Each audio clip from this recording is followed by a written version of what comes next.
मित्रांनो आपण 20 kilo rice टाकलेला आहे आणि 20 किलो राईस आता शिजत ठेवलेला आहे। मस्त त्याला उकळी येईपर्यंत त्याच्यावर झाकण देऊन व्यवस्थित त्याला शिजून घेऊ।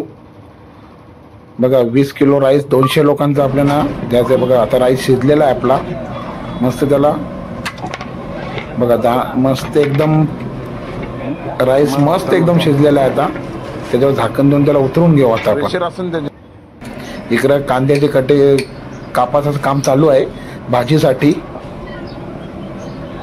चला आता आपण भाजी ठेवू। भाजीचा कांदा बिंदा मारून ग्रेव्ही बनवून ठेवली। चला भाजी आपण मस्त वाटाणा वांगा बटाटा याची भाजी बनवणार आहे। ग्रेव्ही बनवून ठेवलेली आपण। आता त्यात टाकू वाटाणे, हिरवे वाटाणे टाकू। मस्त वाटाणे शिजत आले का मग आपण टाकू बटाटा। थोडासा पाणी टाकून त्याला शिजत ठेवू।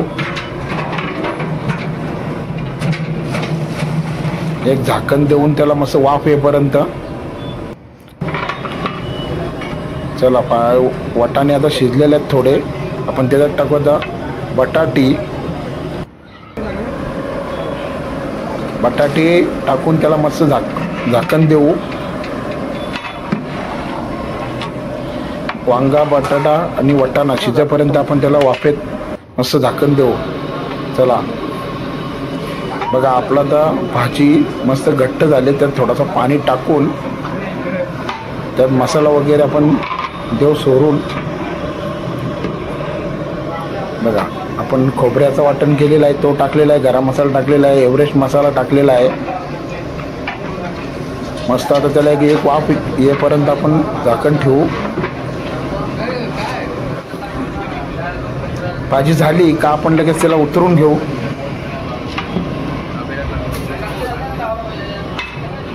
बघा कशी घट्ट झालेली आहे भाजी आपली।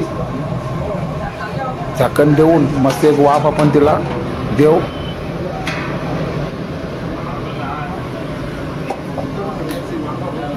दहा मिनिटात बघा भाजी आपली झाली। आता उतरून घेऊ तिला। तर उतरली आपण। उतरल्यानंतर मित्रांनो एक घाटा मारायचा असतं, कारण जो मसाला खाली बसलेला असतो त्याला वरते परत एकदा घ्यायचा।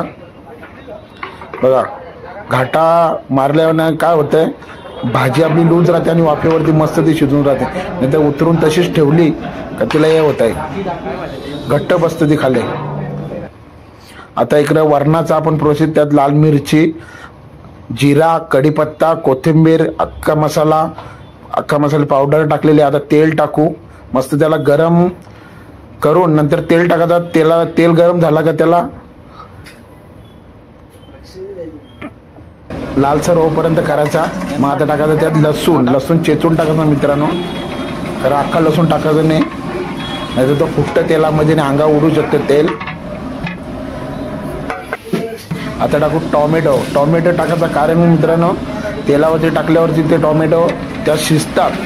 शिजल्यावरती कसं एक चांगला फ्लेवर येतो, कोणत्या वस्तूचा फ्लेवर आला पाहिजे। बघा आता नॉर्मली आपला टोमॅटो पण झालेला आहे। असं आता आपण हळद टाकून पाणी बघा अशा प्रकारे बनवू। चला डाळ ठेवलेली, डाळ टाकू। आता मिरचीची प्रोसेस करू आपण। वरण झाला की मिरची एक एक आपण करीत घेतलेला आहे। मग आता मिरचीसाठी आपण ठेवू। बघा वरणाला उकळला आला, मस्त वरण आता होत आले। आपण 10 मिनिटात त्याला उतरू। मग आता मिरची ठेवू। मिरचीची प्रोसेस करताना बघा स्टोव ठेवलेला आहे, तेल टाकायचा। तेल गरम झाला की लगेच त्याच्यात जिरा सोडायचा, राई, बस लालसर होईपर्यंत। लालसर झाला का मला टाकायचं लसणाला पण मस्त लाल कलर आला की त्यात टाकायचं लगे कांदा। मित्रांनो कांदा आपण कटिंग केला होता बघा, कांदा टाकायचा। कांद्याला पण लाल होईपर्यंत लगेच थोडासा नॉर्मली लाल करायचा त्याला मित्रांनो, म्हणजे एक असं तेलामध्ये भाजून घ्यायचं। लगेच टोमॅटो, त्यात लगेच कांदा टाकला, टोमॅटो टाकला, म्हणजे सगळं एकदम टाकल्यामुळे कसं आहे, मिरची त्याच लेवलची असते, टोमॅटो त्या लेवलचा असतो बघा. सगळं टाकून घेतला, लगेच मिरची टाकायची. मिरचीवरती आपण मीठ टाकलेलं आहे ना. मग आता हळद टाकायची.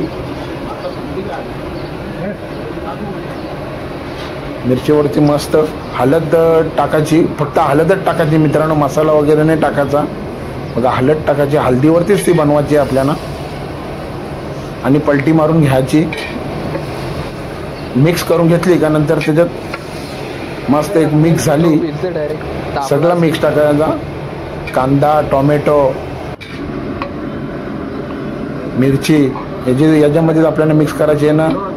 झाकण द्यायचं मित्रांनो, त्याच्यावर थोडा पाणी टाकायचा, थोडासा नॉर्मल, मग झाकण द्यायचा. झाकण दिल्यावरती वाफेवरती तिला शिजवायची आहे. बघा ओमून झाल्यावरती ती कशी बसली आणि कशी दिसते बघा आता. पण तिच्यात अजून आपण मसाले टाकले नाही. अजून एकदा तिला झाकण द्यायचं आहे मित्रांनो. झाकण देऊन बघा कशी वाफेत मस्त बसली ती. वाफेवरती शिजवायचे, कारण टोमॅटोला पाणी सुटतं, कांद्याला पाणी सुटतं. झाकण देऊ आपण, नंतर अजून तिला शिजवू. बघा आता मस्त कशी झालेली आहे. त्याच्यावरती आता खोबरा पावडर टाकायची.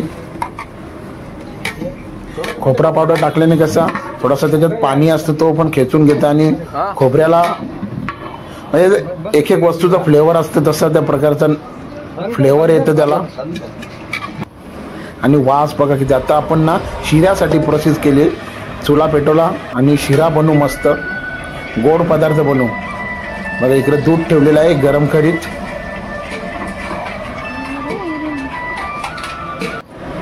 बघा शिऱ्यासाठी टोप ठेवलेला आपण. त्यात टाकला तूप टाकायचा. आपला 5 लिटरचा शिरा आहे, 5 किलोचा शिरा आहे मित्रांनो.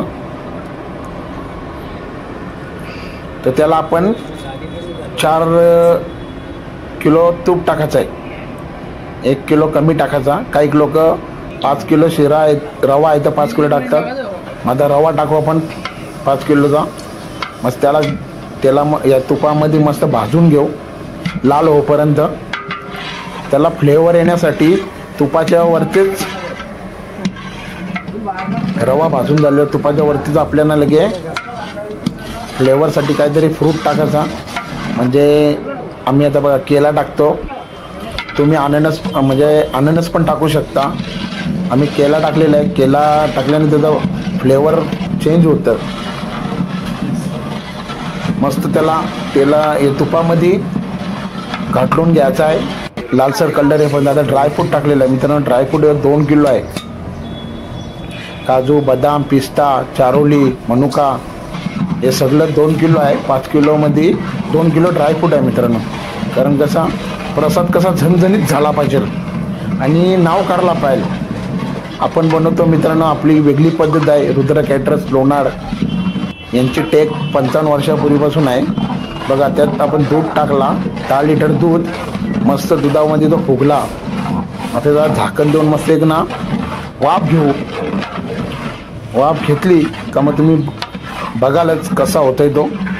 मग नंतर लगेच पापडांची प्रोसेस करू. तिकडं एका साईडला पापड ठेवू, कारण सगळ्या गोष्टी तुम्हाला दाखवल्या पाहिजेत म्हणून आपण फास्ट थोडीशी व्हिडिओ घेत आहे. बघा आमची प्रोसेस कशी आहे मित्रांनो. आणि शिऱ्यासाठी जास्त गाठा मारायला लागतं.